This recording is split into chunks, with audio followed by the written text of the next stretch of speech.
What's up, ladies and gentlemen? Welcome back for another Game of Thrones and House of the Dragon video. In this video, I want to go over what will happen at the beginning of House of the Dragon 2nd season. All of us recently saw what happened in the Season 1 finale when Rhaenyra's son Jacaerys Velaryon died right outside of Storm's End. In one of the greatest scenes from this first season, Aemond One-Eye's dragon Vhagar devoured Jacaerys and his dragon Arax above Shipbreaker Bay. This shocking revelation left Rhaenyra devastated, and this event essentially begins the Dance of the Dragons. Now that blood has finally been shed, no one is safe. And as we all know, Rhaenyra's other son Jace is still out there with his dragon. Although Luke was the one who died, it was Jace who was thought to have gone on the more dangerous mission. Not only is his flight much further, but he also has to stop at many different houses along the way. So in this video, I want to go over what happens when Jace arrives at these houses in the Vale, White Harbor, and then Winterfell. George R.R. Martin has already confirmed we will see House Stark in the 2nd season of House of the Dragon, so let's see what he has written in his novel Fire and Blood. This will be exactly what we will see at the beginning of the following season in either the 1st or 2nd episode. It says, Jacaerys Velaryon descended upon the Eyrie on his young dragon Vermax to win the Vale of Arryn for his mother. The Maiden of the Vale, Lady Jane Arryn, was 5 and 30, making her several decades older than Jace. Never married, Lady Jane had reigned over the Vale since the death of her father and elder brothers at the hands of the Stonecrows of the Hills when she was 3. Now, according to Mushroom, this famous maiden was actually a highborn harlot with a ferocious appetite for men, and he gives us a salacious tale of how she offered Jacaerys the allegiance of the Vale, if only he could bring her to climax with his mouth. Now, Septinus Stace says this isn't accurate, because he believes Lady Jane Arryn actually likes women rather than men. When Jace arrives in the High Hall of the Eyrie, Lady Jane reveals how her own family had tried to replace her on 3 different occasions. She said, "My own cousin Sir Arnold says that women are too soft to rule. I have him in one of my sky cells, if you would like to ask him. In this world of men, we women must band together, and your mother remains our rightful queen. The Vale and its knights shall stand with her, only if her grace will grant me one thing." When Jacaerys asked what that might be, she answered dragons. "I have no fear of armies. Many and more have broken themselves against my bloody gate, but you have descended on us from the sky, as Visenya once did during Aegon's conquest. There was nothing I could do to stop you. I mislike that feeling. Send me dragon riders." And so Jacaerys Velaryon agreed, and Lady Jane knelt before him and bade her warriors to kneel, and all swore their swords. Then on Jacaerys' sword, north across the fingers and the waters of the Bight, he lighted briefly at Sisterton, where Lord Burrell and Lord Sunderland also swore allegiance to his mother. Then he flew on to White Harbor, where Lord Desmond Manderly met with him in his merman's court. Here is where Jacaerys Velaryon faced a much shrewder bargainer. "White Harbor is not unsympathetic to your mother's fight," Manderly declared. "My own forebears were despoiled of their birthright when our enemies drove us into exile on these cold northern shores. When the old king visited us long ago, he spoke of the wrong that had been done to us and swore to make things right.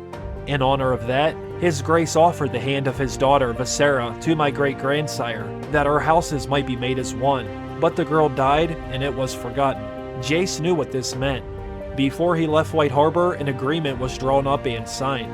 Lord Manderly's youngest daughter would be wed to Jace's little brother Joffrey once the war was over. Finally, Vermax lifted into the sky and flew Jacaerys off to Winterfell to meet with its formidable young lord Cregan Stark. He would later become known as the Old Man of the North, but the Lord of Winterfell was but 1 and 20 when Jacaerys came to him that year. Lord Cregan Stark had come into his lordship at the age of 13 after his father, Lord Rickon Stark, died, roughly 8 years before this meeting. Now, during his minority, his uncle Bernard had ruled the North as regent. But when Cregan became 16 years of age, he found his uncle Bernard to be slow to surrender the North. He was not so ready to hand over the reins to his nephew.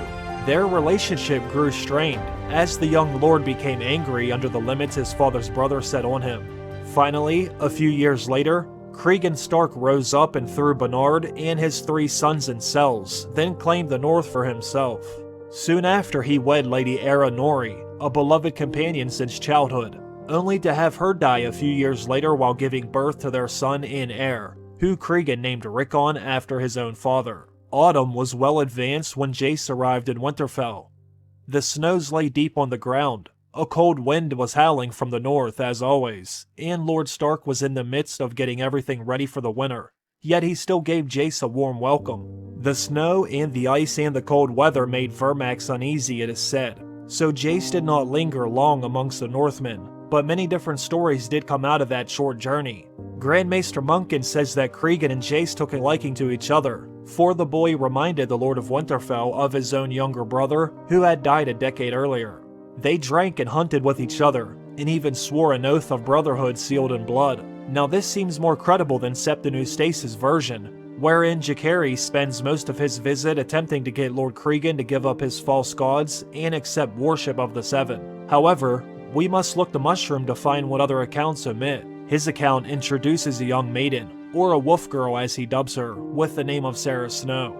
So smitten was Jacaerys with this creature, a bastard daughter of the late Lord Rickon Stark, that he lay with her of a night. On learning that his guest had claimed the maidenhood of his bastard sister, Lord Cregan became most wroth, and only softened when Sarah Snow revealed that Jace would make her his wife.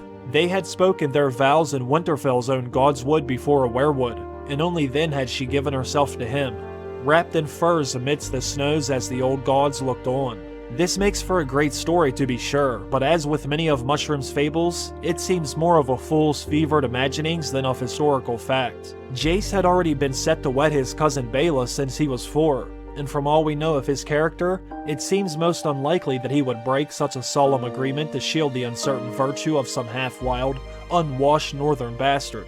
If indeed there ever lived a Sarah Snow, and if indeed Jacaerys did dally with her, that is no more than what others have done before, and will do on the morrow. But the talk of marriage is ridiculous. Mushroom also says that Jace's dragon Vermax left dragon eggs at Winterfell, which is also thought to be absurd. While it is a fact that determining the sex of a living dragon is difficult, no other source mentions Vermax laying so much as a single egg, so it must be assumed that he was a male dragon. This we do know. Cregan Stark and Jacaerys Velaryon reached an understanding, and they signed and sealed an agreement that Grand Maester Munkin calls the Pact of Ice and Fire. Like many others before it, it was sealed with the marriage. Lord Cregan's son Rickon was a year old. Jace was as yet unmarried and childless, but it was assumed that he would sire children of his own once his mother set the Iron Throne. Under this new agreement, Jace's firstborn daughter would be sent north at the age of 7 to be fostered at Winterfell until she was old enough to marry Lord Cregan's heir.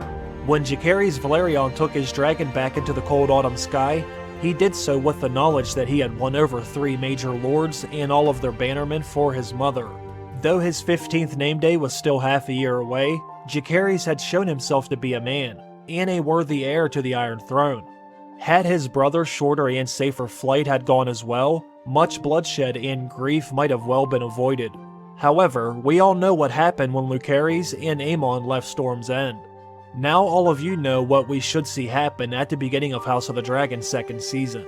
One of these scenarios should unfold when Jacaerys arrives in Winterfell when we finally see House Stark again. It will be very interesting to see what option they go with. Will they have Jace lay with this Sarah Snow, or will we find out she never existed at all? I also really want to see if they will have Vermax lay dragon eggs at Winterfell. This is something many fans have been debating for years. Let me know what all of you think down below. Now, I do want to say I'm sorry I haven't been uploading many videos lately. Unfortunately, I did run into some real life issues, but things have finally started to settle on the home front.